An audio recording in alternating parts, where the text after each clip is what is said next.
Pada zaman dahulu kala, hiduplah seorang perempuan tua bernama Mbok Serintil. Dia hidup sebatang kara, tidak punya keluarga. Setiap hari dia mencari kayu bakar di hutan untuk dijual ke pasar. Uangnya hanya cukup untuk makan sehari-hari. Namun bagi Mbok Serintil itu sudah lebih dari cukup. Karena dia hidup seorang diri, Mbok Serintil sering kelelahan karena umurnya sudah tua. Siang itu, Mbok Serintil melepas lelah di sebuah batu besar di tengah hutan sambil melamun. Dia menghayal seandainya dia punya seorang anak, tentulah pekerjaannya lebih ringan, karena ada yang membantunya. Tapi suami saja tidak punya, bagaimana ia bisa punya anak? Andai aku punya anak. Saat Mbok Serintil asik melamun, tiba-tiba raksasa jelek dan bau muncul di hadapannya. Mbok Serintil ketakutan, sampai-sampai dia tidak bisa berdiri. Di seluruh tubuhnya bergetar menahan rasa takut. Dia berpikir jika ajalnya akan segera tiba. Raksasa berkata dengan suara menggelegak. Woi perempuan tua, aku lapar sekali. Di mana anakmu? Biar aku makan sekarang. Mbok Serintil menjawab dengan suara gemetar. Anak? Aku tidak punya anak. Raksasa itu mendekatkan wajahnya ke Mbok Serintil.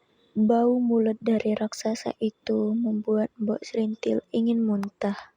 Kamu bohong. Mbok Serintil menggelengkan kepalanya. Kalau kamu mau, makan saja aku.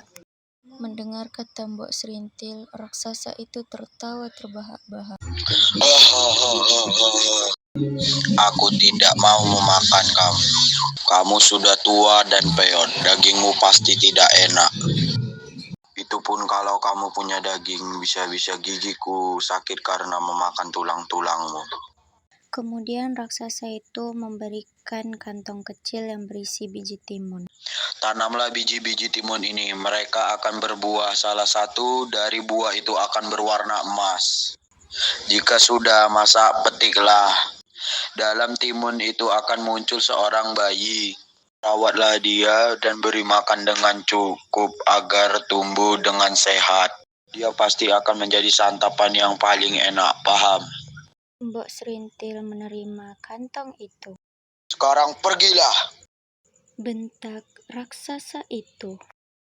Baiklah, aku akan pergi. Suaranya yang keras membuat Mbok Serintil berlari terbirit-birit. Sesampainya di rumah, Mbok Serintil melaksanakan perintah raksasa. Dia menanam semua biji timun itu di tegalan miliknya yang kecil. Setiap hari dia menyiram dan merawat kebun timunnya. Seiring waktu, tanamannya mulai tumbuh dan berbuah.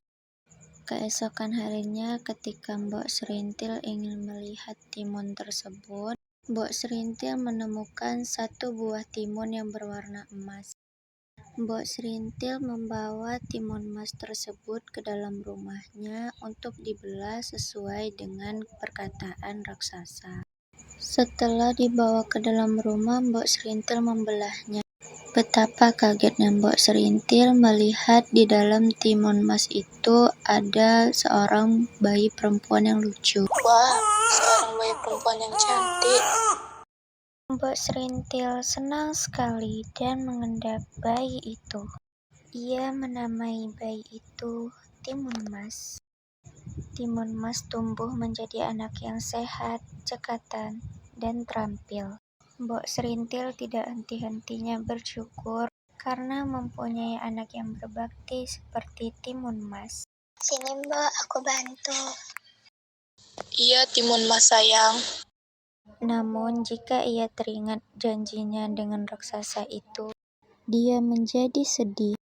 Karena sebentar lagi usia Timun Mas itu hampir 6 tahun. Kekhawatiran Mbok Serintil terbukti. Raksasa datang untuk menagih janji. Untung saat raksasa datang, Timun Mas lagi pergi ke pasar menjual timun-timun hasil kebun. Mana anakku nenek tua? Aku sudah tidak sabar ingin memakannya. Mbok Serintil berusaha menenangkan raksasa itu. Dia berkata padanya, Hai raksasa, timun mas masihlah sangat kecil. Dagingnya masih belum enak. Datanglah 2 tahun lagi, dia pasti akan menjadi santapan yang paling enak. raksasa itu pun setuju dan berjanji akan datang 2 tahun lagi. Baiklah, awas ya, aku akan kembali 2 tahun lagi. Hahaha. Mbok Serintil terus memikirkan nasib anaknya. Akhirnya, suatu malam ia bermimpi. Dalam mimpinya, ada seorang yang bertapa menyuruh Timun Mas untuk pergi ke atas gunung. Suruhlah Timun Mas menemui saya. Baiklah, akan aku sampaikan kepada anakku Timun Mas. Mbok Serintil mengikuti pesan dalam mimpinya. Dia menceritakan semuanya kepada Timun Mas tentang janjinya kepada raksasa. Mbok Serintil menyuruh Timun Mas pergi ke tempat bertapa itu berada. Timun Mas, anakku, hati-hati ya sayang. Terima kasih, Timun Mas pamit dulu ya. Timun Mas yang patuh segera mengikuti perintah ibunya. Dia menemukan rumah bertapa itu dan menceritakan semua kepadanya.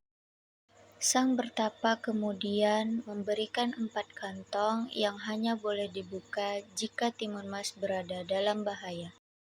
Timun Mas, ini kakek bawakan 4 kantong benda untuk menyelamatkan kamu dari raksasa jahat itu. Terima kasih, Kek. Timun Mas pamit pulang dulu ya. Timun Mas pulang ke rumahnya. Namun, saat sampainya di rumah, alangkah terkejutnya karena sang raksasa sudah menunggu. Mbok Serintil segera berteriak. Raksasa itu sudah datang. Aku takut. Lari Timun Mas, lari, selamatkan dirimu. Timun Mas segera berlari. Sang raksasa menjadi marah dan mengejarnya. Timun Mas teringat pesan sang bertapa. Sebaiknya aku buka kantung yang pertama. Dia membuka kantong pertama yang ternyata isinya adalah biji timun. Gadis cilik itu menebarkan biji itu dan dalam sekejap muncullah kebun timun yang luas dan berbuah ranu. Perhatian raksasa segera teralih. Dia memakan timun itu dan membuat dia lupa kepada Timun Mas. Namun saat timun habis, raksasa teringat akan Timun Mas dan mengejarnya kembali. Hahaha, jangan lari gadis kecil. Sang raksasa semakin dekat. Timun Mas menyebarkan isi kantong kedua yang ternyata berisi jarum. Aku sebarkan saja jarum-jarum ini. Hap. Muncullah hutan bambu yang lebat dan runcing. Apa ini? Timun Mas gelisah karena raksasa berhasil menyusulnya. Aduh, bagaimana ini? Raksasa itu semakin dekat. Sebaiknya aku buka kantong yang ketiga. Timun Mas menebarkan isi kantong yang ketiga yang berisi garam. Dalam sekejap muncullah lautan luas. Sang raksasa berusaha berenang dengan cepat.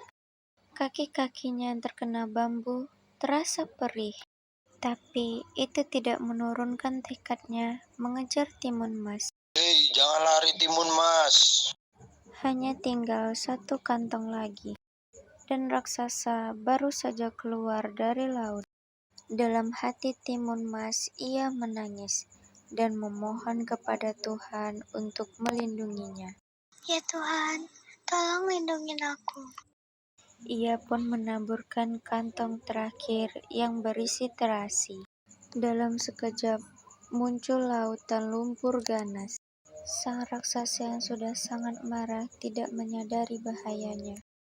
Dia terjun ke dalam lautan lumpur ganas dan segera tenggelam. Ya Tuhan, terima kasih telah menyelamatkan aku dari raksasa itu. Timun Mas pun pulang ke rumah dan disambut dengan tangisan oleh Mbok Serintil.